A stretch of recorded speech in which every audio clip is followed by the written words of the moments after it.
Hey everybody, Patty G of the Patty G Show. We are back for another fantastic episode. This week we have Abby Alonzo. She is moving and grooving. She is shaking up the sporting community, doing incredible things here in Baton Rouge. Is a move back home gal from Dallas, Texas. That's right. You did not hear that incorrect. She moved back from Dallas to create something absolutely incredible with Valley Vision and her media company. She's doing incredible things in the sports scenes, and I'm just going to let her tell her story. So, y'all, check out this episode of the Patty G Show, and as always, we are brought to you by our phenomenal partners in the community, Falaya Real Estate. Congratulations to them on winning a $250,000 recent pitch competition. Y'all, they're shaking up the real estate game. Make sure you check them out. Lake Men's Health Center, Horizon Financial Group, and, of course, Gage. Y'all, enjoy the show. So how long have you been doing this? Which part? Yes. Let's back up. How'd you get here? How did I get here? It's actually a funny story. I don't know if I've told this, I feel like 1,000 times. Imagine you're telling it for the first time. Okay. I graduated from LSU, moved to Dallas to cover the NFL for a digital media network there. Ran through the football season. It's about what you would expect, the chaos of football season. We were working with Amazon Alexa, and they were trying some new things. So there's a lot of trial and error, a lot of stress. Right after the draft, I think I decided, this doesn't feel very purposeful for me or in line with where I want to go. And I quit. And I didn't have a backup plan or anything. And I remember calling my dad and being like, what did I just do? I moved here by myself. Like, I was getting paid. I have nothing. He was like, go to sleep. Worry about it tomorrow. We'll talk tomorrow. And then I woke up the next day and he called me. And he was like, hey, this is my idea. I'm building a media company. I really would like you to be a part of it. And I was like, sold. I'll move back to Baton Rouge. And that's essentially how I got quick. Yeah. I didn't really have many other options, but I will give it to him. He sold me a very great idea. I think that we're in the process of building. But I got here full-time in August, I believe.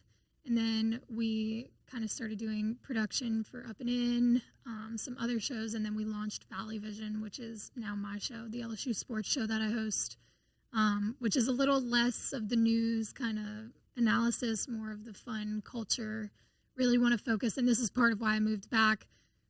What LSU is doing right now, not just on like the field on the court, but the brand they're building. I mean, having the gymnasts at Canes today serving food, like you're building icons essentially, and you're leading NIL and you're changing the space. And we're right here. So to have them in our backyard, to show them outside of their sports and get to know them that way and kind of share the Baton Rouge LSU culture with people who can't necessarily get here for game days and that kind of thing, is what our show's about. So we launched that in August, did the football season thing, and we actually did these game day vlogs, which required me and our producer at the time to go to tailgates and fully just like POV, like shotgunning, like the whole 9 yards, trying all the food, interviewing fans, taking bets on what was going to happen, like the fun side of tailgating. And then we would even hit like Fred's after the game, and like you could imagine what kind of content. Day. Mm-hmm. Yeah, there was the last game was the A&M, the 11 a.m. kick. Yeah, we started early. It's a long day. I know. Around 6 o'clock, I was like, Joe, we got to wrap it. Like, I'm over it. I'm done. Let's go. But we did the game day vlogs, and then we started doing interactive interviews, which this started because I'm disgustingly competitive. It comes out at the worst times, and Anthony was like, we should use this. Let's figure out how to use this for good. So he came up with the idea of challenging these D1 athletes to some sort of challenge within their sport. We started with Anissa Morrow for women's basketball, and she and I shot around the PMAC while I did an interview with her. So super laid back. She's singing in the mic, and we're playing around, and then we played Pig at the end. It was horrible for me. It was really embarrassing, but I did it. So you got a lot of her personality, and we've done a lot of that kind of content with these LSU athletes that I think the fans appreciate and just are super engaged with getting to see a different side of the athletes. So Probably around February, we had some internal changes. Cards and Culture is like just did renovations. It's more of a lounge kind of area, a better experience. So we moved the media stuff out of Cards and Culture and got a studio downtown so we can focus, not be distracting, because it kind of, I don't want to say turn people away, but it's a little intimidating to walk into a shop when you've got a live show going on, the bright lights and the wires and everything. So less people wanted to come hang out, and we decided for business it would probably be better to split. So Anthony so kindly handed me majority of Culture Media. He's obviously very much involved, still owns it.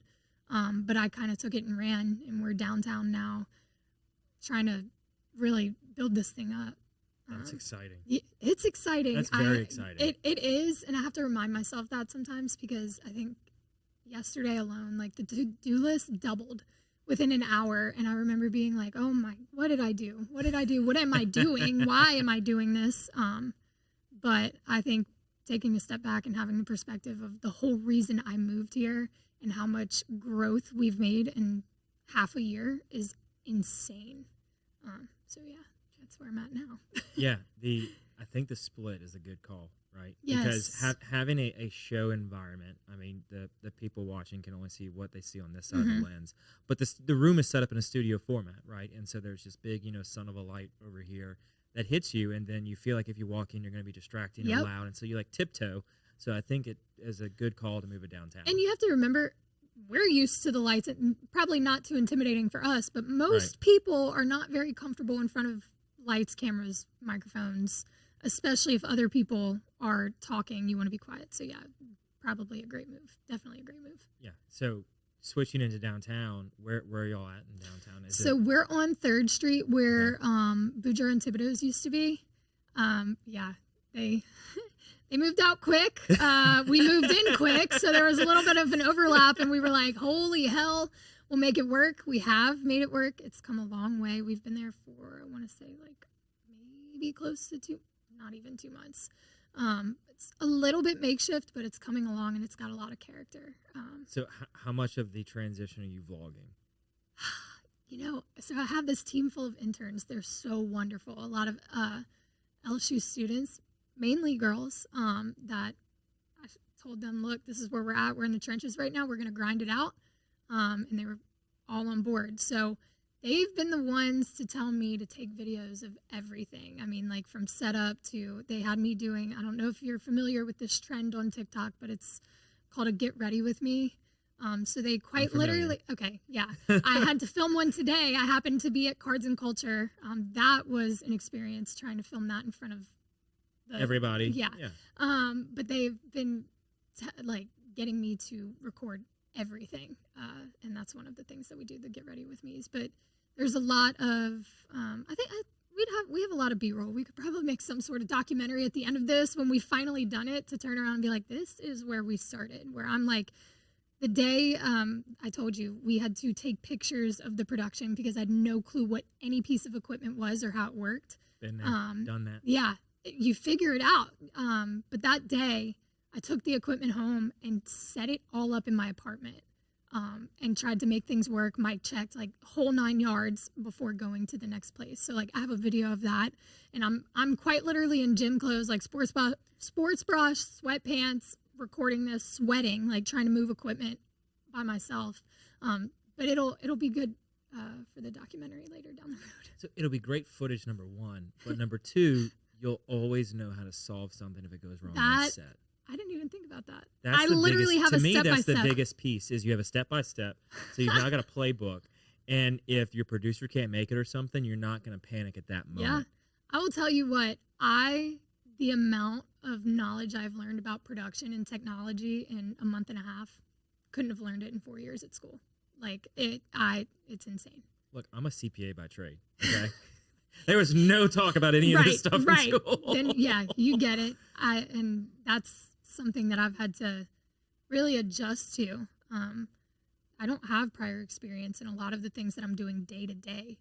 And it's figuring it out. It's not being afraid to ask questions, not being afraid to fail, and then try again, get it right the next time. But experience is the best teacher, and that's something you hear all the time. But until you're really in the position of like, okay, I have to step out of my comfort zone and figure it the heck out. You don't really get that message until you have to do it. Yeah. So on your day to day, what does it even look like? Right now? God, right now, literally, I again, interns were like, you should do a day in the life. So I did. And I think last Monday, I was up because I'm big into physical fitness and, taking care of yourself while you're doing all of this. Got up at 4, went to the gym, and then rolled into the studio. In between, we had 2 interviews. So we hit the LSU football facility for an interview with wide receiver Chris Hilton, and then turned around and hit the beach volleyball complex to do one with Emily Meyer. Coming back, editing. I mean, that's 2 interviews, clipping from live shows, teaching as I'm going, because a lot of the people under me that are helping us build this don't have experience either. So having to teach them Premiere and what captions work and how to fix this problem, running social media. I'm wearing a lot of hats right now. But a day to day, probably more of the what's the word I'm looking for? Delegating. I've got 10 people ready to help and just scheduling and figuring out, okay, what's the next step? How do we keep moving forward? Who can I have do this? As well as still being a sports reporter. Imagine taxiing on a plane looking toward the end of the runway. It seems so far away, it's even hard to see it. And that's what the concept of retirement probably felt like when you were in your 20s, 30s, and 40s, way far in the distance, not visible or even a concern.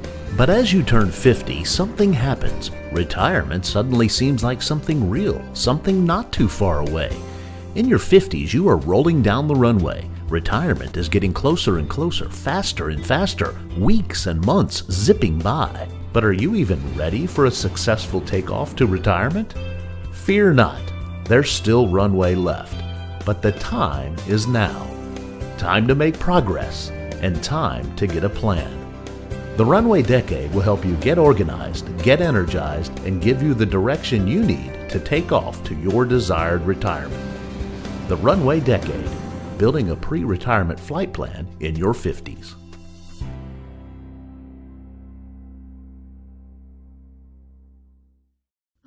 There's a lot that goes into sports reporting and doing it efficiently and in a way that engages people. I'm big on, I don't want to just tell you what's going on. I want to connect with the people I'm talking to, as well as sharing the stories of the athletes that I get to talk to. Everybody's got a story. I think that's a big part of what we're doing, making sure that people get a chance to build their platform the way they want to do it. And I take pride in being able to do that, but a lot of work goes into that. So being a full-time sports reporter, hosting a show, as well as being the chief production manager, editor, scheduler, even figuring out budgets and equipment that I don't know anything about. So I can't even give you a day-to-day because it is literally different every single day, but I love it. Isn't that the best part? I was going to say, I think that is something that helps me keep going. I've had the jobs where it's the same thing. You feel like you're living the same day every day, and that's exhausting. And I think it does make you question, what am I doing? Where's my purpose here? How am I making a difference? I don't ever have that question. I'm lucky enough that I get to work under people who have a hell of a story, who have seen it all, who have been at the top and at the bottom, and they kindly and willingly and excitedly give me advice all the time and are so willing to help. And then I get to step into a room full of young women and men who are hungry for their next opportunity, who want to make a difference, who I get to lead by example and inspire. And I've had this conversation with Anthony about vulnerability. And, part of me does want to fake it till I make it and act like I know exactly what I'm doing and not let anybody know that, hey, I actually don't have the answer to that question, or I'm having a day. Like, I'm overwhelmed. Like, I don't know. I need a second. Yeah. And part of me doesn't want to show that side, but I think there's power in vulnerability and being able to connect with the people that you're trying to lead or you're trying to engage with and saying, and I had this day yesterday, I'm sorry. I'm going to take a second to breathe. This is a lot. And I know y'all look up to me, but like let's be a team and figure this out together. I'm having a tough time today. And I've gotten feedback from the people that I'm leading that is the best thing I could have said, because we're even more connected. We're even more driven by the same thing. We want to reach the same goals because they saw that side of me. And there's a personable kind of bond there. I think when you're trying to build something with people, you want to do it for the person next to you. And I get to do that every day. Yeah, it's just being your authentic self. I mean, authenticity sells each and every day. Absolutely. And coming in with this, oh, no, I'm never stressed. I'm never worried. Like, that's, people are going to look at you and just be like, I don't know, number one, how you do it. But number two, I don't know if I can reach that. Right. I don't know if that's to you. attainable. Right. But if you come in, you're like, look, I just need a morning. Oh, just give me a second. Oh, yeah. Let's push pause on some things. Right. And there will be moments where that's not going to be able to happen. And then that's where, the pressure makes diamonds. Yep. And so you've got to kind of push through it. But when the moments where you can, a little refresh, all right, now let's go and attack. The pressure is a privilege. And I remind myself of that a lot. I wouldn't be in this position if I couldn't handle it. I firmly believe that. Everything happens for a reason. My path is my path, and it's not the same as anybody else's. And there were questions, when things were changing around and responsibilities were kind of getting added to my plate. And I questioned, all right, let's take a step. Like, is this an ego thing? Like, am I trying to prove something and taking too much on? Or is this an opportunity that I have been searching for getting handed to me? And I think it's the latter of, I knew I wanted to be a sports reporter. I like the storytelling. I like connecting with people and having purpose behind those stories and the legacies that they leave behind. But it felt like there was something missing. And I think this is it. Being able to build something with people that I look up to and people that look up to me is kind of giving me a little bit of an extra reason to get up in the morning. And because you're building something more than just your personal brand. Absolutely. Right? You're building a team. You're building a place where you can control the narrative. You can control how the story's told because you are that side. Yep. You're that whole media side. You're that company that's going to put it out there, and the person you have to report to is you. Yeah. And so having that ability to create that while simultaneously flesh out everything else is so powerful, and it's going to pay dividends in the long term. Long term, absolutely long term. Not 6 months long term. We're talking a couple years long term, right? Right. But so in that, is the long term vision to just keep building this to as big as it can be, or is there a goal that you're trying to reach to then say, let me go pitch it to those 4 letters and see if they're going to pick me up? So there is a long term goal that we definitely, again, this was in one of the first conversations that I sat down and had about culture media in general. What we're building in Baton Rouge, we want to use as a blueprint.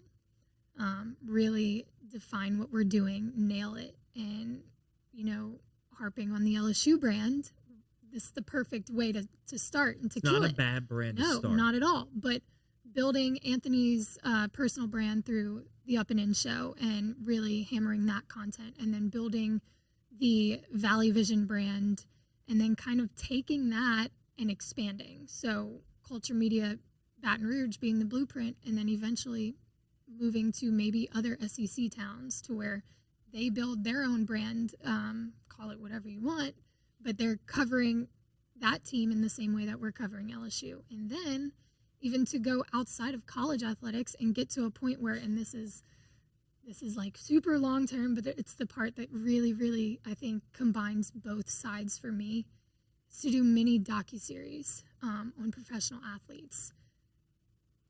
I think there are a lot of untold stories that I would be elated to be able to show.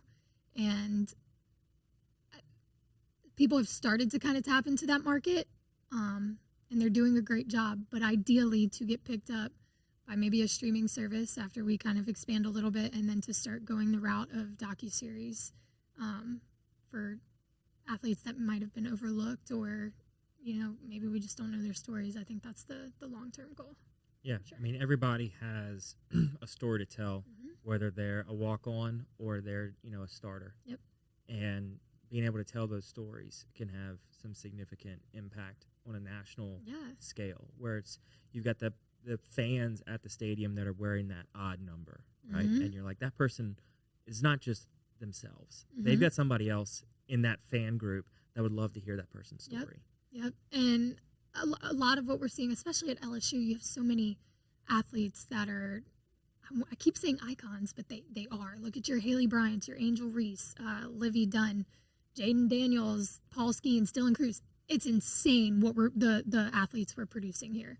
But there are also athletes on those teams that don't get the star power or the media coverage who have incredible stories. And I think that is what I want to pull out. And we like to focus on the smaller sports and the athletes whose names aren't all over the front page of every media outlet everywhere because of that reason. There's somebody to connect with, and everybody's got a story, but everybody's also got a purpose. That's why we're here. And I think pulling that out of these athletes and giving them the platform or helping them build a platform to be able to touch, even if it's one freaking person. I can remember multiple athletes that I heard speak maybe one time, and I still remember things that they said. Or there's a lot of people who have had influence in my life that aren't super important or big named or anything, but they're a huge reason I do what I do. And I think it's important to try to emphasize that for athletes so that they can have the connection with fans that way. Thank you to our wonderful sponsor, Lake Men's Health Center with Our Lady of the Lake Physicians Group.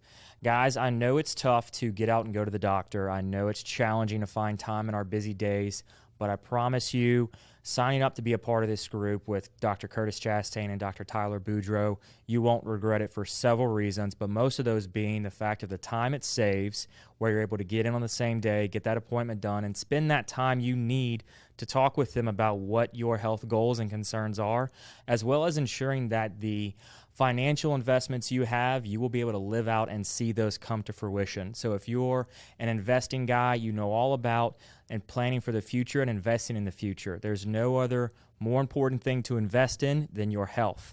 Make sure you go check them out, Our Lady of the Lake Physicians Group Men's Health Center, and tell them Patty G sent you. So, and part of that is you kind of got both sides of it too, right? You've got your show that you can bring them on and kind of share everything.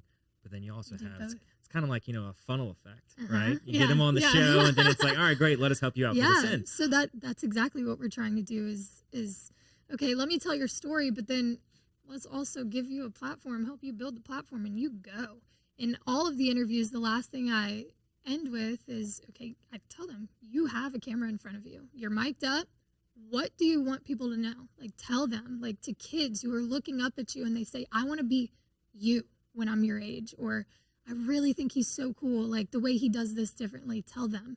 And I think the athletes appreciate that because they get a moment of, not only do they get to reflect on, okay, wait, why am I doing this? What's the meaning behind this? But then they feel this sort of empowerment of, wow, yeah, I do have a platform. I can influence the next generation. I can influence people that are older than me who are looking at different kind of content and have seen nothing of the sort before. But that is what we're doing. We have the dual effect of, yes, we have our own shows, but let's also get y'all out there too. Let's give you the space to create what you want to create and get outside of the box and do things differently.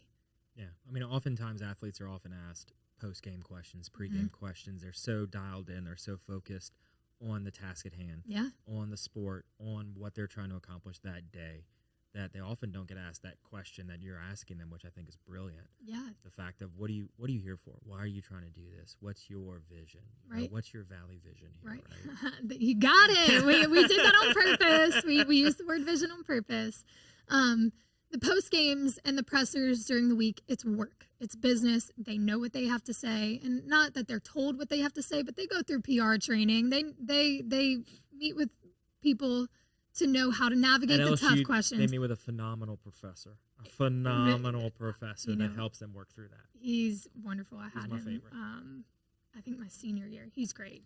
But to get them out of that environment, to get them shooting a basketball and just hanging out or hitting off the tee. I did one with C.R. Briggs, and we were just chatting, and the walls come down, and you see personality come out, and they're not so focused on, okay, I have to say this, I can't say this. And of course we edit, and if they don't want anything in, we don't put it in, but you just get that different side, and I think that's valuable. It's very different content than a press conference question, and those are important. Don't get me wrong. I've been in many pressers where you ask a question and you do get some insight on what happened at a specific point in the game, and that's very important for sports coverage and for the viewer to get that context of the game they just watched or the match they're going to see during the weekend, but also making sure that it is known that a lot, especially college kids, they're people. There are things they do outside of their sports. They have families, they have significant others, they might have side projects, or they have goals that are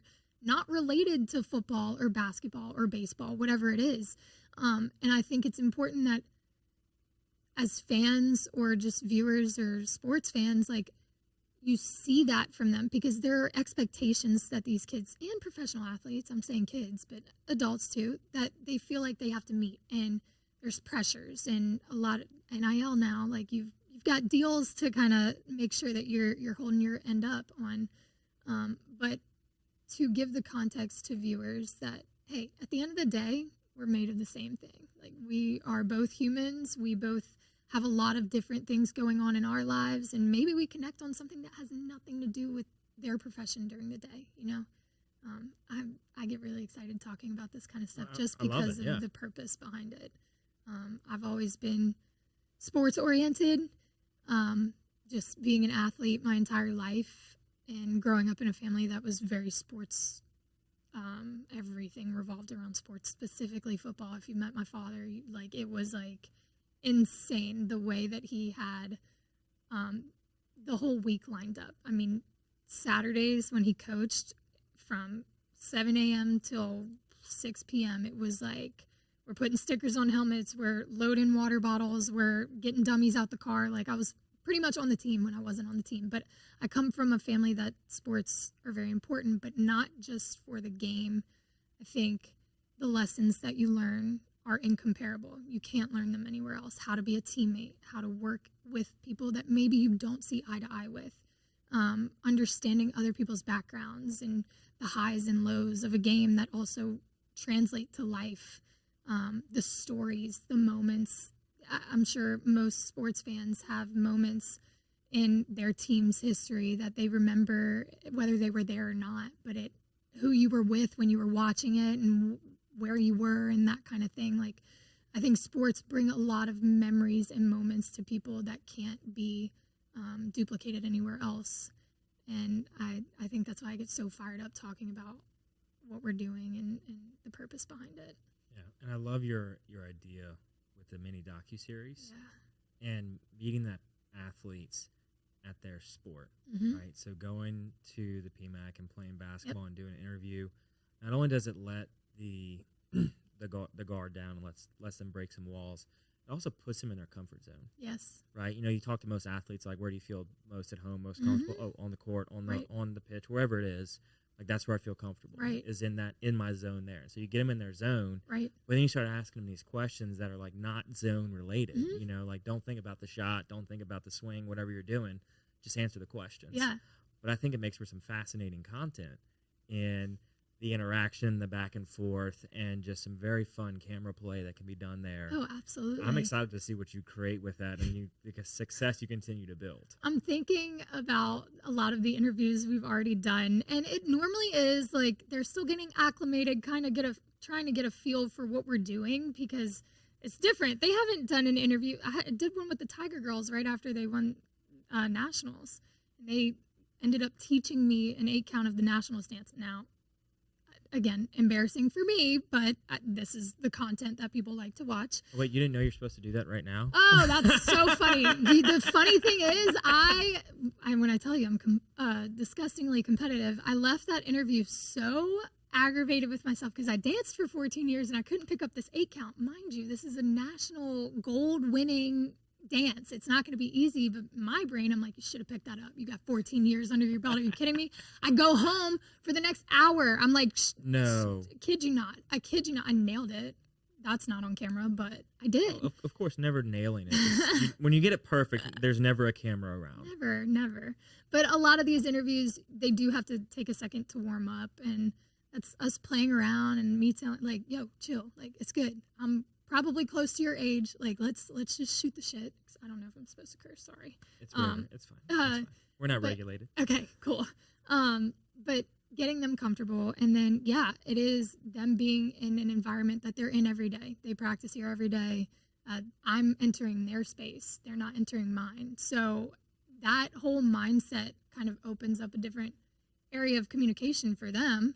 And you see it. It definitely is very evident in the content. And so as you watch the interviews, it's funny how they seem to get more and more comfortable, and they're kind of shooting shots back at me and making jokes. And we did one with Lance Yates from men's golf. And like I said, we do like to do the smaller sports too. That was one of the best interviews we did. I have a softball swing. Anthony was a guest appearance in that interview as well. He's got a baseball swing. So us trying to hit the golf ball, Lance is like trying his best to help us, but it made good content. We're still getting to know him, but you're also seeing the personality of, I'm not asking him questions. Now he's just weighing in on the conversation and making comments and jokes himself. So you get a real organic look at who this guy is. So that, again, I'm so hype about what we're doing, and I think it shows exactly what it is itself.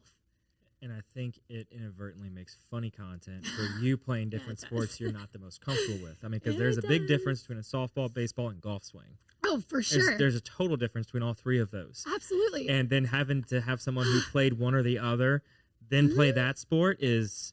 Well, it's taking me out of my comfort zone, too. I have I don't have it anymore, had a crippling fear of failure. Like, from when I was younger, it was probably my biggest downfall in athletics. When I played basketball, my dad would get on me all the time. Shoot, if you don't shoot, you're not going to make it. Well, I'm afraid I'm going to miss. Okay, well, you're never going to make it either if you don't shoot the ball. And I think that translated into a lot of the things outside of sports that I've had to unlearn within the past 4 months. Because when you take over or start, if you have a heavier role at a company, you're really kind of a business owner now. There's no room for that. You can't fear failure. It's inevitable. It's going to happen. Either pick yourself up, dust yourself off, and move forward, or get out the way. Yeah. But before our interview with Denisa, I made Anthony early in the morning. We got a day pass at a gym, and we went and shot basketballs because I hadn't shot in like 6 years. And it took me damn near 30 minutes to actually shoot the ball. Like, my body just would not allow me to. I know, it's crazy. But I ended up doing the interview. It wasn't great, but I knocked some rust off, and I think it's causing me to kind of step out of my comfort zone too. And you do get the funny content through that. It's really engaging stuff, though. It really is. Yeah. See, if I went on any sports show and had to play any sport, you would be like way better in anything. Not even knowing all the background of sports you've played doesn't matter. I didn't play many. You can say that, but when you're challenging a D1 athlete, like, I'm washed up. High school, that was it, right? Yeah. It doesn't matter how many years I played, how much training or personal private lessons and all of that. They do this every day. It's their job. And so they're D1. We're at LSU, right. So you know the type of athletes you're going against. So not only am I doing or playing sports that I'm not great at, I'm putting a side-by-side comparison to some of the best athletes in the country. So definitely engaging content for sure. Welcome to the brand new Falia mobile app. We took all the same tech that's helped hundreds of people sell their homes themselves and packed it into an easy-to-use app for your phone. When you download the Falia mobile app on either the Apple or Android App Store, you'll immediately be able to see the power of this game-changing tool. From the seller's dashboard, you can navigate to all the information that you need. We intentionally separated everything into key groups, such as tasks to be completed, buyer leads for your listing, and contact information for everyone involved through closing. When you get an offer on your property, you can simply review and respond all within the app. No matter where you are in the world, you'll be able to monitor everything that's going on with your property from listed to sold. It's truly the power of Falia in the palm of your hand. Download the app and see for yourself. Falia, it's real estate reimagined. I love that, and getting them to then be able to tell their story in that area, and getting that side of the story out where they're like, oh, I've never thought about this, or I've never had the time to go this deep on something. In press conferences, you get quick questions, one off, give me 2 or 3 sentences and that's your answer. Right. I need the bit, I need the clip, I need whatever that is. But in this longer form content, you can get into stuff, you know, and then you find out they're like, oh, well, I guess, I really had this influence on me from when I was 6 and saw this one thing, and that's what made it all the way up to where I'm at now. Whereas in a quick press conference is, oh, we were there to do the job, and we got the job done. You may get a soundbite or two that give you a little bit of a backstory, but the long-form content and getting them out of their shells, and not even just Valley Vision.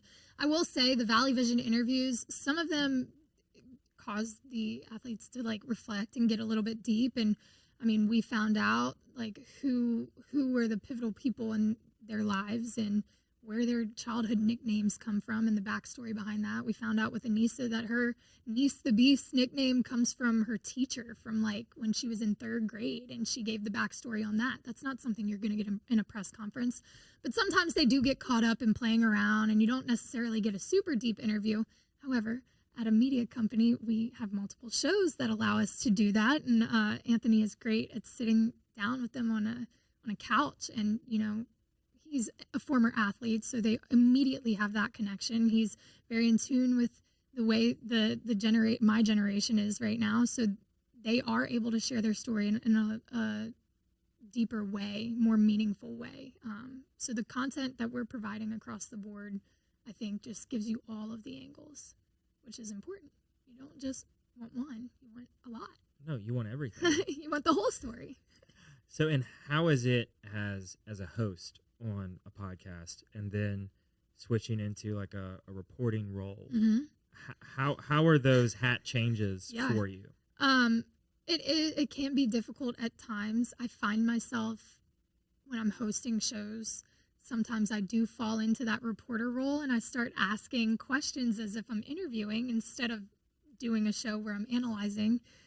So I do have to catch myself or be called out for it. Yo, why are you asking me so many questions? I'm I'm sorry, I forgot. I have to switch. I think through reps, though, it gets better. And this is new, right? There's also nothing that says you can't host a show and also do a little bit of interviewing at the same time. I think that's something that makes us different, and that is who I am. I'm not your X's and O's. I know everything about every sport, and I'm going to break it down to you through film and stuff. I'd love to get to that point, and I do study to get there, but I like to ask the questions why, and I will ask the question for the fan that doesn't know much about sports. I'll be the one to do it. If that's well, there you go. If it seems like it's a stupid question, it's probably not. Look, I know they tell us there are no stupid questions. There are, in fact, stupid questions. I'm going to be the one I'm also very transparent. There are some things you should not ask in a press conference, but I'll be the one to ask if a fan is curious, and we kind of try to get that from our viewers and ask questions. Let's talk about it. Even if, you feel like it's an obvious answer, so what? We want to give everybody all of the context and teach. That's part of the connecting point of this, getting out in the community and really making everyone feel included, not just the people who know exactly what's going on the TV. So I think I do a good job of representing that side of the fan base as well. So going down that, no stupid questions. There are. I'm sorry. There are. Top 3 for a press conference. Oh, Lord. Questions I would ask or stupid questions? Stupid questions. Oh goodness. I don't know if I have a top 3. It came from a tone of I've heard some people ask some really dumb questions. Because there was a time.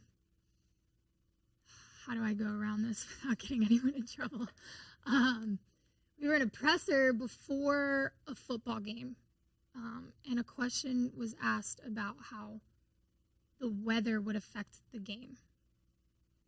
And the issue, that is a very valid question if you're playing in an outdoor stadium. Don't tell me it was an indoor stadium. Yeah.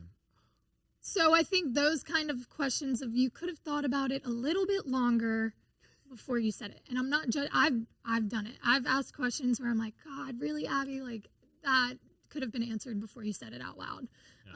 But stuff like that just takes a little bit think before you speak kind of thing that you learn when you're young. So on the business end of the Valley Vision podcast, it's a podcast, or what do you describe it as? How would you label it? I'd say it's a show. Okay. Just because it's really a brand, honestly. It's about to say it's not. I don't want to put it in that box of just a podcast. Yeah, we There's don't so like much more boxes. that's done. We don't like boxes at Culture Media where we try everything. We throw it against the wall and see what sticks. But I would say it's probably more of a show. We do, like I said, we've got live shows at Don Juan, a cigar bar off of Corporate during the week after midweek baseball games. We do series recaps at Modesto on Sunday. We do live shows in studio on Mondays, just kind of talking about the weekend, what's coming up this week, any cultural relevance for LSU. Like I said, we aren't just talking about these athletes in their sport. Like, we talked about what Angel Reese wore to the draft and like that side, because I'm sorry, but as a female, I'm absolutely looking at everything that everyone wore at the draft and giving my opinion, giving the flowers where they're needed. That's part of sports, whether you want to hear that or not. 9 times out of 10, if I'm listening to a reporter on TV, I'm probably taking a little bit more attention to what she's saying because of my profession, but I'm also admiring whatever she's wearing and the color and the hair and the makeup. That's part of this industry. It is. So we do a lot of that kind of stuff. We did fit checks on social media for some of the basketball coaches, some of the Tiger Girls costumes, where we went into detail on who made them and what they were wearing and that kind of stuff. And then we do the interactive interviews. We try to get them out every other week or so, but I don't know if y'all have ever tried to schedule with college athletes. It is incredibly difficult. Their schedules change all the time and they're so busy. But we do a lot of different things. So I don't want to say it's a podcast, maybe a show, but more of a brand. It's a brand. I I would like say the more of a brand. I like the brand idea. Yeah. So I love the fit check conversation piece because it's a component of anything behind a camera. And when you get in this business side of things and you get in this world and you start evaluating, how can I start monetizing myself as a brand, the show as a brand, anything and everything? How do I start monetizing this? Because at the end of the day, when you build this stuff, it costs money. You have to be able to put all this production together. You have to be able to build these brands out. It takes some effort, right? Yep. And so part of it that's kind of looked at from an athletic standpoint is, well, what are they wearing, right? You know, the walk down. It's becoming more of a thing. It's becoming more of a thing. People are trying to figure out, what are you wearing? How crazy can you go in these outfits and this attire? But it's not just one sport specific. Like, it's to the draft, to your point. It is to games. It is on the sideline. What are they wearing? Fit, right? All Game of it. day fit. You know, Kim Mulkey is a prime example of that, of how your outfit can hold its own conversation. Yep. And that's going to be a part of her legacy forever. Absolutely. Of her time at LSU.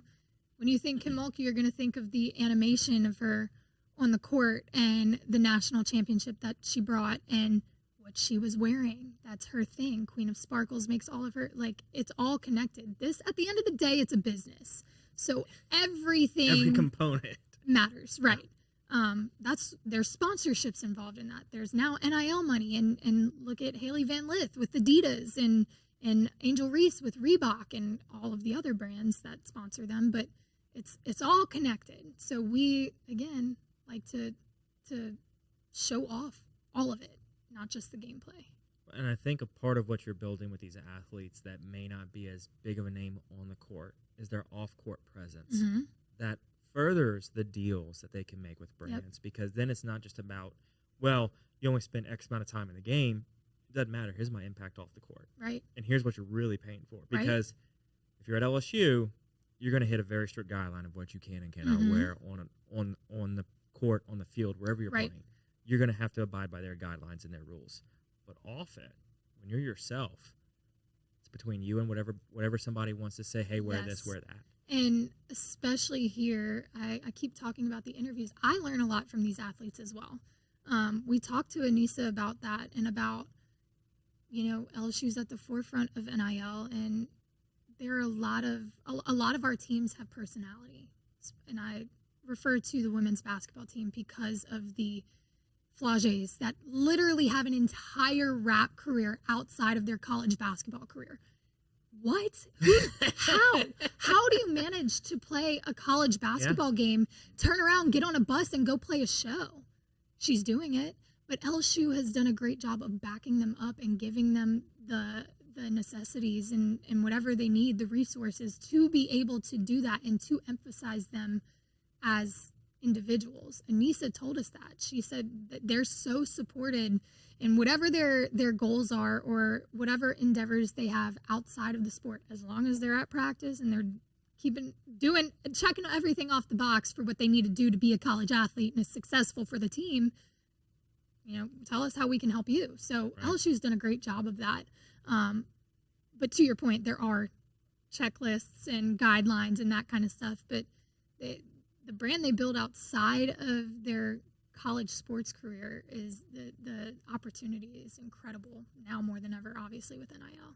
Right. Well, and like for that example where you're going to play a game and then you're hopping on a bus and go and do a show at night, you're seeing a longer term play than just the sport itself. Because for most sports, there's a cutoff, right? There's a time where your time's going to be up.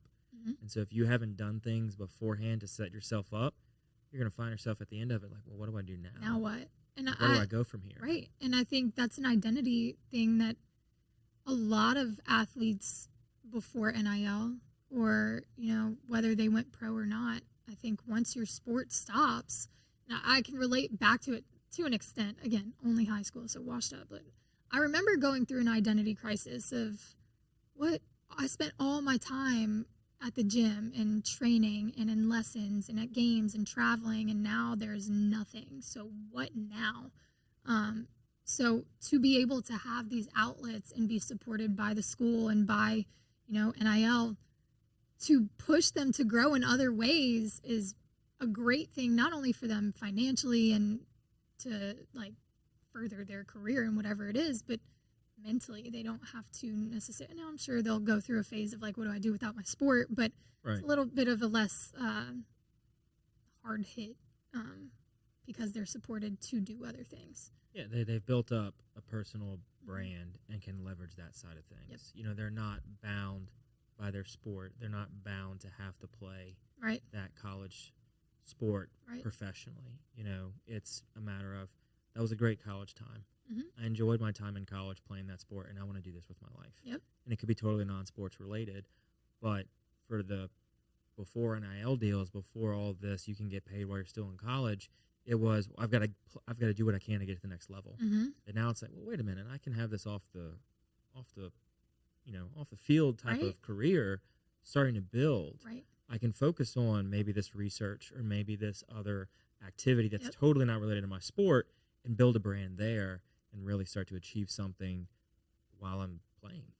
I think about your Livy Duns, who, she leads NIL, and whether this was her last year, so gym may be over for her, she's set.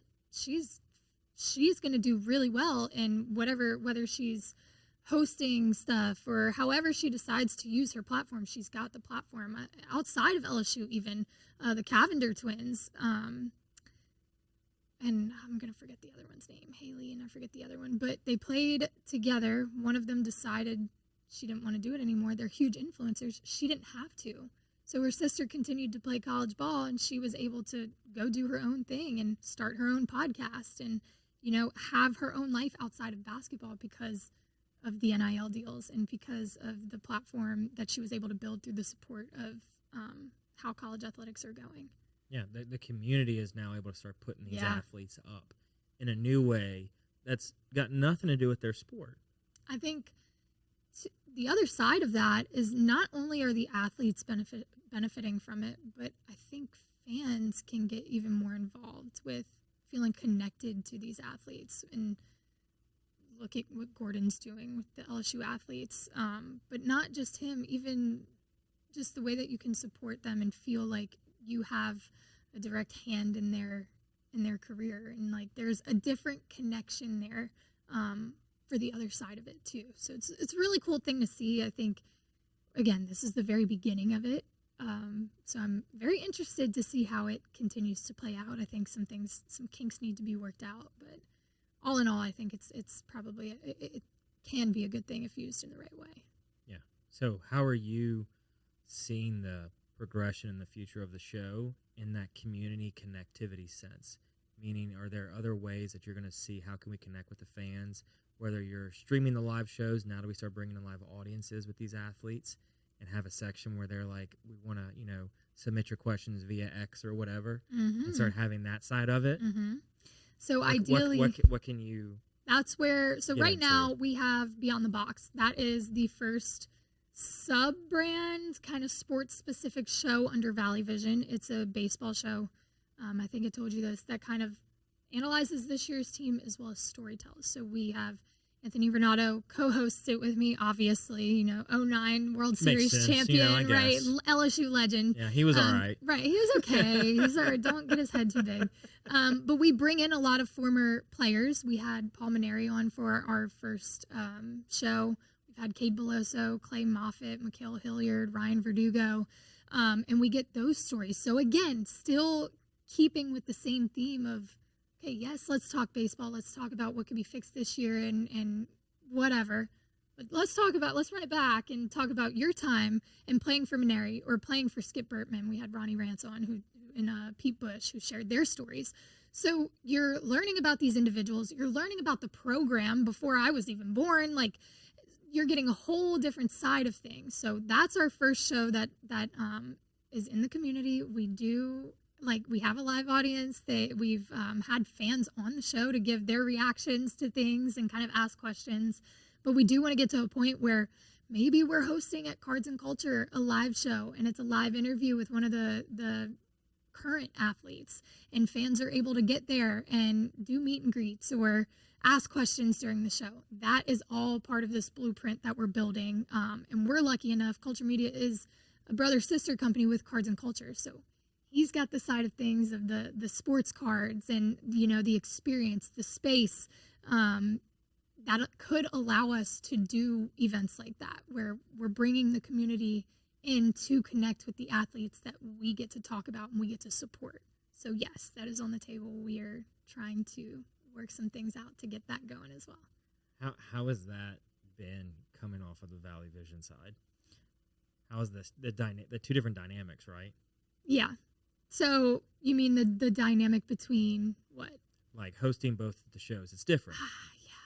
Yeah. So when I host Valley Vision, it's just me. So the conversation goes where I want. We have a producer, Trinity, and that's how it goes. But when I'm co-hosting, it's a little bit different. And this is what I say, like, it kind of sometimes turns into me interviewing Anthony as if we're not hosting together. It's gotten better as we've gotten on and on with the season of the analysis, but I think that's how you play it. That's my strong suit, is navigating a conversation, asking questions that viewers want to hear the answers to. His strong suit is having the experience, the knowledge, being able to answer those questions. So that's how we kind of play it. That's the dynamic on the show. And then, of course, when you bring in guests, depending on who it is, you either have a talker like Paul Maneri who just starts spewing stories. And I kid you not, that show I probably said, I asked 3 questions maybe, and he just went. And we love that, right? It makes my job 10 times easier. Or you have people that come in who aren't used to being in a setting like this, and you really have to push to navigate that conversation. And as co-hosts, we have to be on the same page and make sure that, okay, we know these stories are here. We kind of want to pull that out. We also want to talk about this with LSU baseball. Let's see how we can relate this to this guest. So we have to be on the same page. And I think you can tell in the shows that we are very, very much on the same page, and we make sure that that is the case to be able to give the best content, and knowing our roles and who asks what question and who gives what answer kind of thing. This episode is proudly presented by Gage. Gage is a local company here in Baton Rouge, Louisiana. For over 40 years, Gage has provided businesses with the very best telecommunications, IT, and standby power services available. Gage has a variety of services, including Gage Cloud Voice. It is the last phone system your business will ever need. You need to give your business the ability to be accessible anytime, anywhere, and with Gage's cloud-based phone system, you'll be able to accomplish just that. Not only do they have Gage Cloud Voice, they have fully managed IT services that are proactive network monitoring, 24/7, 365, help desk, business continuity. They are there for you. What you're also going to need is some cybersecurity. Gage is there to safeguard your business from potential cyber threats, even when you aren't aware they exist.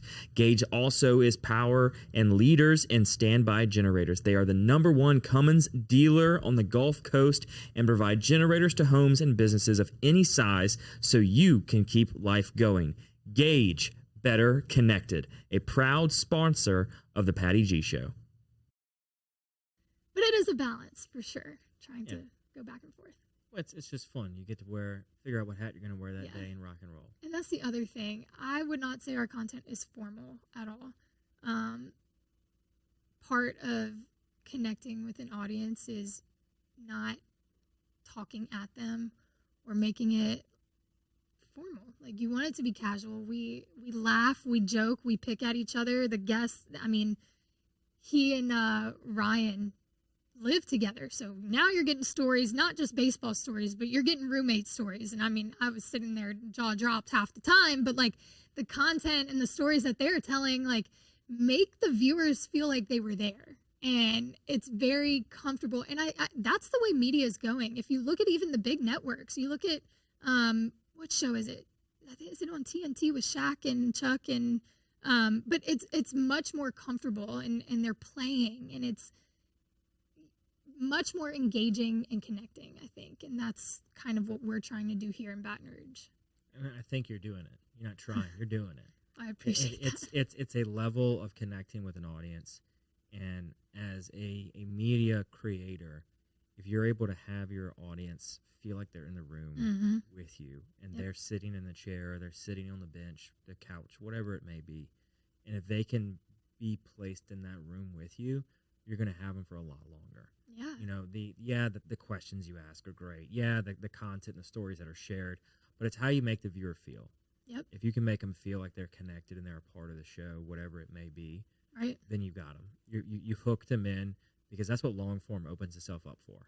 It opens yourself up so that way you're like, man, I felt like I was in that room. Yep. I felt like I was a part of the conversation, and I wasn't watching somebody with a degree of separation. Exactly. There was no separation here. It was like no fourth wall, no nothing. That's like, what I was going to say.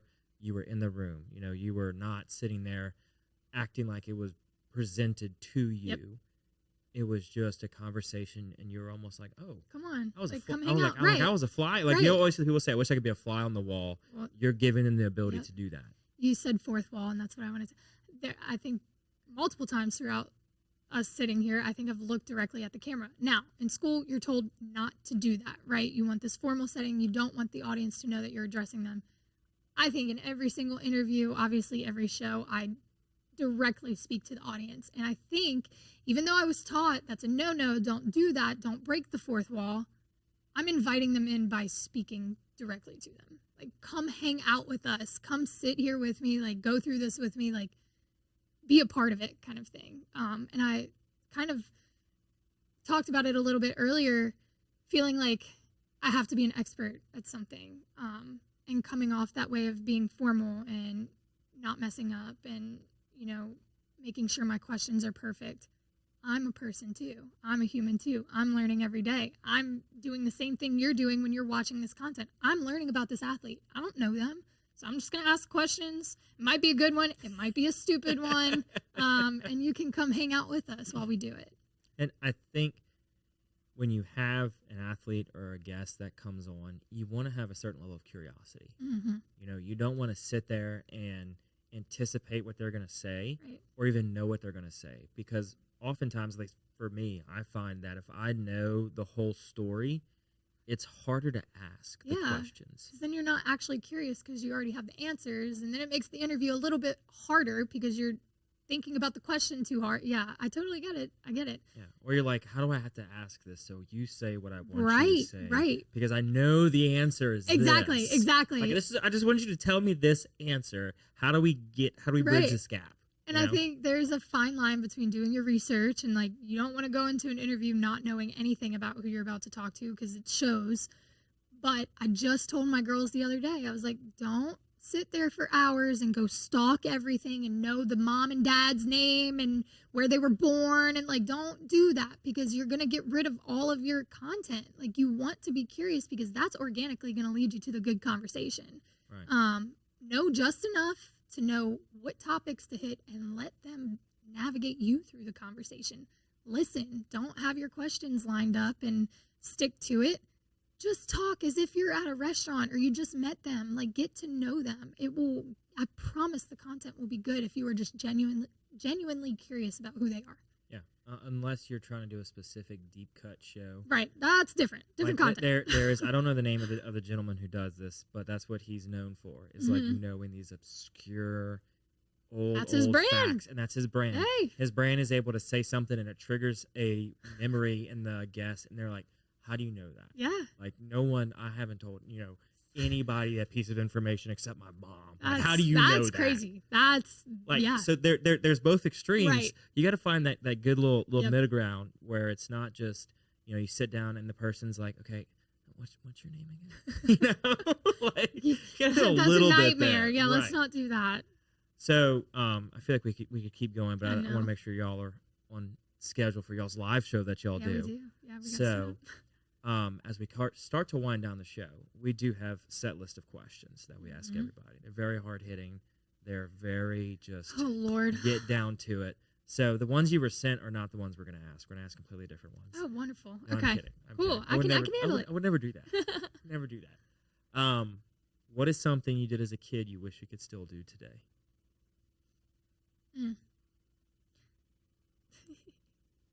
Say not stress. I feel like I love that answer. I know that's so simple. I wish be present.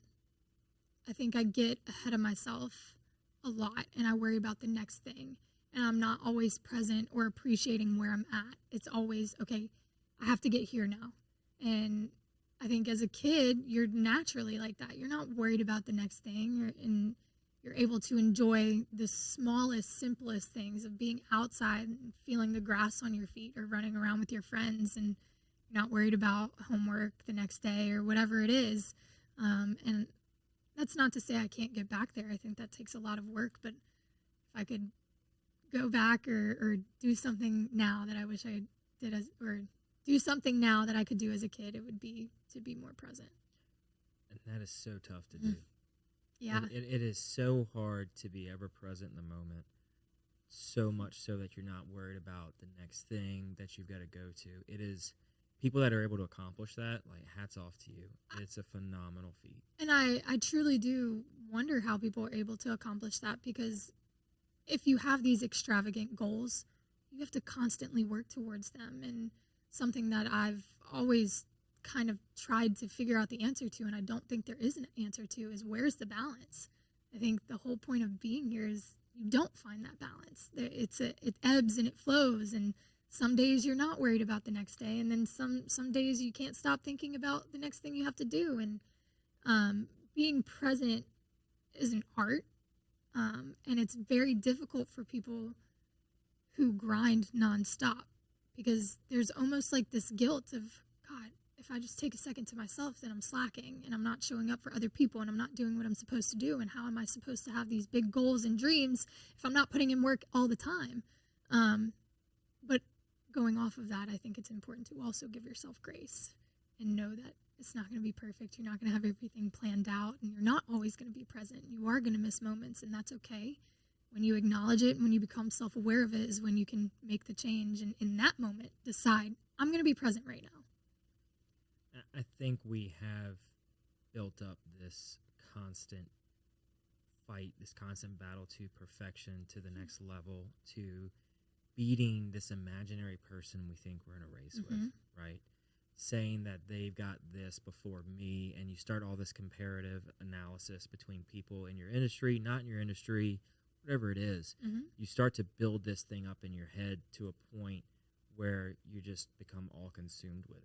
Yeah. And it's like taking a moment and recognizing the only person you're in a race with is yourself. Yes. And whatever pace you decide to go is whatever pace it's going to happen. Right. And if you want to get to that next level, do it because you want to get there, not because you have to get there before X, Y, and Z. Right. You have to get there before this person does, because if they get there, it's this mentality of there's a shortage, when in reality there's a surplus of opportunity. There's room for everybody at the table. Right. You can have 3 different hosts do the exact same thing as Valley Vision, and you will have 3 different shows. Yep. It will be totally different because whoever is that host is going to do something different unless they're literally reading your transcript. Right. The personality shows you're not the same person. Right. Those things, especially being in a male-dominated field, I constantly am comparing. And, imposter syndrome is something that we battle with a lot. And the fear of failure and worrying about, okay, I'm not where this girl is, because they tell you there's only so many spots for women in this field. That's changing now, but we're almost pit against each other to want to compete. Top that on top of being an athlete your entire life, the competitive drive can be good, but a lot of times it can become a negative headspace. And I think it's very important to do the work to shift that perspective, and instead of looking at other people who are ahead of me, right, or making more money, or on bigger networks, or whatever it is, instead of looking at them with resentment and jealousy and being competitive, reach out, make the connection. Why don't you use that as an asset for you? Like, learn from them. So if that's where you want to go, then go. But use it in a way that's going to make you better professionally and personally, instead of allowing those negative thoughts and other people's paths, kind of hinder you from moving forward on your own. That is a lesson that I've had to learn time and time again, because I don't think you ever really get to a point where you don't have the human emotion of jealousy or being competitive. It's natural. We are wired that way, to feel that way in certain situations. Being aware of it and acknowledging it when it happens, and deciding, okay, you know what? I'm not going to fall into this. I'm going to use this. How can I learn from this? How can I reach out and maybe change my perspective on being competitive or jealous of this person, or the imposter syndrome that I feel right now? A lot of self-awareness, and just kind of, again, giving yourself grace and learning as it happens. Right. And every second you spend dwelling negatively on somebody or negatively on yourself is a second you could have been looking at, how can I improve? What can I do next to make myself better, to achieve where I want to go? It's never well, they're here, and how do I get to where they're at? That same level is not going to read the same for you. And so it's like, what level do I want to get to and take this brand in and of itself, and not say, oh, I would love it to be the blah, blah, blah of sports broadcasting. It's like, no. I want it to be this for this in and of itself, and become its own thing. I think when you compare and you try to get where somebody else is, you lose sight of your why you're doing this. And okay, you do get there. Then what? Exactly. You made it. Exactly. You're not satiated. Like, that's, and anytime somebody asks me, what's your dream guest? I said the next one. Matthew McConaughey. It's never this person. Yeah. It's always the next person. That's the next one. That's the next dream. That's the next dream. Because if you set that, as soon as you hit it, to your point, then what? Well, now who do I interview? Yeah. Matthew McConaughey said in an acceptance speech a couple years ago, somebody asked him who his role model was. And this just reminded me, it's your future self, right? You don't want to compare yourself to somebody else. You don't want to get to be a copy-paste version of that person, and then then what? You constantly have a goal of chasing your future self, of wanting to just be 1% better every day and making a difference every day. And that kind of goes with what you were saying of your dream guest. It's the next one. Yeah. Because if you set that hard benchmark and you hit it, then what? Right. You don't get me wrong. You want to have, a hag. Yeah. Right. You want to have a hairy, audacious goal, but you also have to consistently make more. Yep. Because as soon as you reach one, and then you're just like, well, now, you find yourself with this almost feeling of being lost. Mm-hmm. When you're essentially at the top of your game, you're at the top of your profession, you can find yourself in this case of being lost. Yep. Whereas if you're, Matthew McConaughey's, what I think he was saying myself 5 years from now or something like that. Yep. And I think there's so much power in that, where if you just keep looking at where's the next step that I have to climb, that's where I'm going. That's where I'm going to be. And you hear a lot about, enjoying where you're at and enjoying the process or the journey. And that's hard to do when you're very focused on a goal, but that's the reason you do it, because eventually you do hit a goal. And if you didn't enjoy the time you spent getting there or plan more for after that goal, you do feel lost. So it all circles back to being present and constantly just wanting to grow and enjoying where you're at in the place that you are in your path. So leaning into that, what are 3 lessons you've learned along your path so far? I think I talk about them pretty openly now. I think the fear of failure is probably one of the biggest ones that I've learned throughout the past couple years, but especially within the past couple months. What we're doing is very different, and there's a lot of rejection everywhere. For every one yes, there are 10 no's before it and 10 no's after it. And if you allow that to stop you from doing what you feel like is part of your journey or your purpose for being here, you're never going to get there. And failure has a negative connotation to it, just because of the consequences that could come with it and the embarrassment, right? I think if you, again, switch your perspective and look at it as, okay, I'm one step closer to success now. I just learned so much from it. I'm going to chase failure. I'm going to fail as much as I possibly can because it's going to get me closer to where I want to be. And looking at it in a way, it helps you grow. And you don't actually fail unless you stop trying. So, sure, you could stop trying and then you do fail, but if you just keep going, keep getting up, and I know the Rocky saying, the every time you get knocked down, get back up, like all of these things that you hear your whole life don't really resonate until you're there. Yeah. And just keep getting up. So I would say fear of failure, getting that out of the way, get over it, moving on from that. Not how hard you can hit, how there hard it you is. can get hit. I couldn't and remember still the exact going. quote, but I knew it was something. How about you can take and still keep moving forward? You want to stay? I was going to say, you want to stay on the theme of fighter quotes. Mike Tyson, and I have this poster on my wall, so I should remember this quote. I might mess it up, but everyone has a plan until you get punched in the face. That's it. You nailed it. Yes. Mike Tyson. I think that is probably my second lesson of I'm type A. I plan my day out like 15-minute increments. Like I like to be on routine. I do really well in that. However, when you are wearing 12 different hats and you're taking on new roles and you're responsible for other people, and we know in media things happen that you can't control, equipment malfunctions, you lose recordings, your guest cancels, whatever it is, I have had to learn, hey sister, you've got a plan. It's probably not going to happen that way. So be able to pivot, be able to face adversity, and instead of letting it shut you down, figure it out. The answer is somewhere. There's always a way. Find it. That's it. So that quote, I don't have any more fighter quotes for you.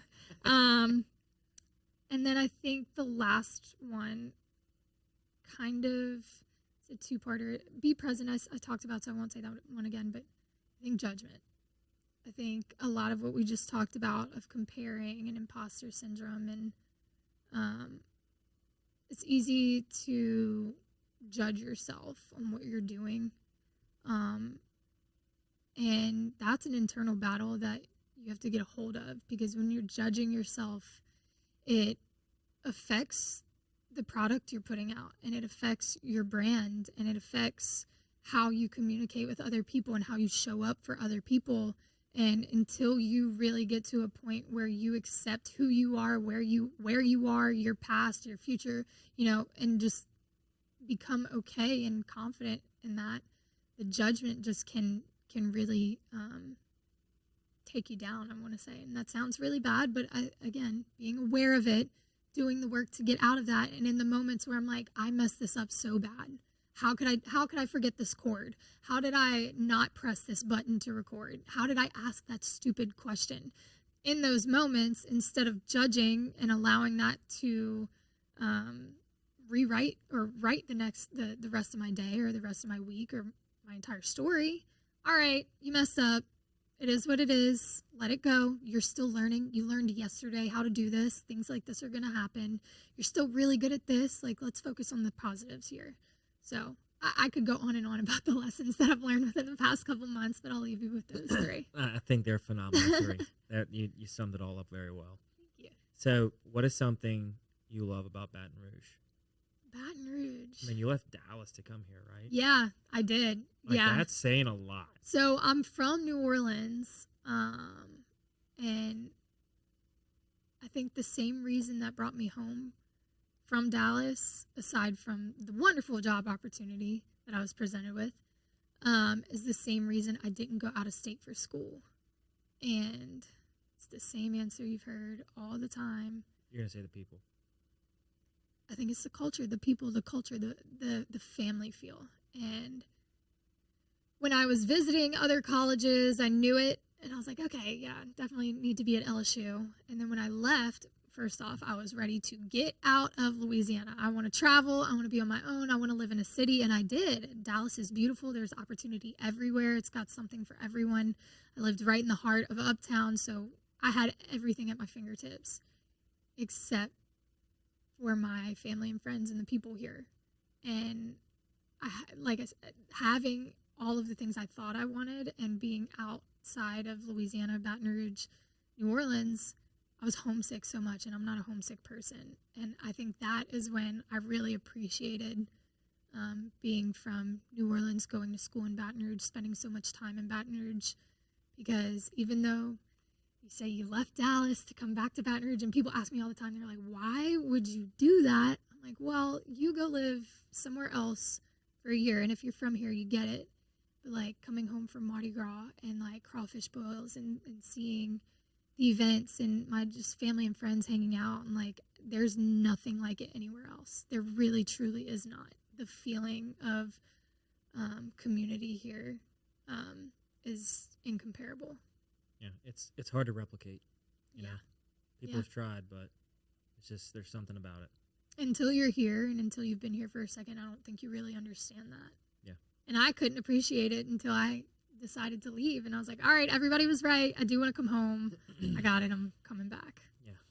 We'll just clip that, Jay. Just a little 30-second, about the reversal of what a lot of people like to do is they like to leave here to go to Dallas or somewhere, and you're like, no, I want to leave Dallas and come back. Sure did.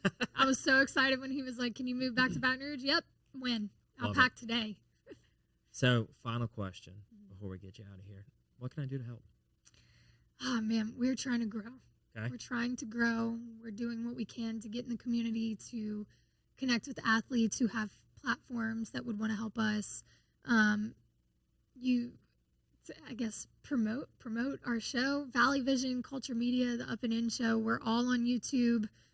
We're trying to grow subscribers. We want to build a community where people feel invited to interact. So commenting in our live streams. We do have a show tonight. We'll be going live on Valley Vision's YouTube around 8:30 tonight. So just helping us build.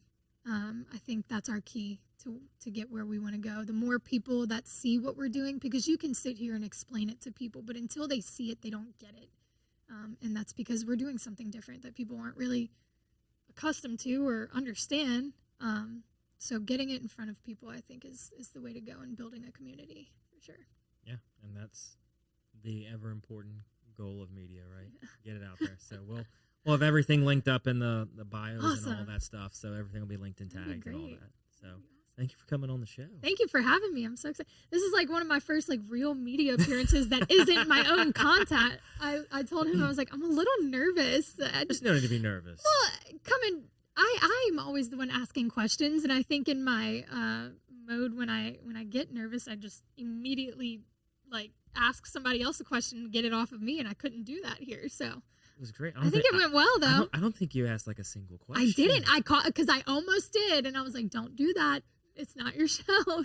Sit down and answer the questions." Yep. But yeah, this was awesome. Thank you so much. Crushed it. Was awesome too. Thank you for coming on. I really appreciate it. I need to take notes on everything going on in here as we're building our studio. Oh yeah, it's simple to replicate. Yeah. Eventually, we'll get there. This is great. Yeah. Cool. So we'll catch y'all on the next one.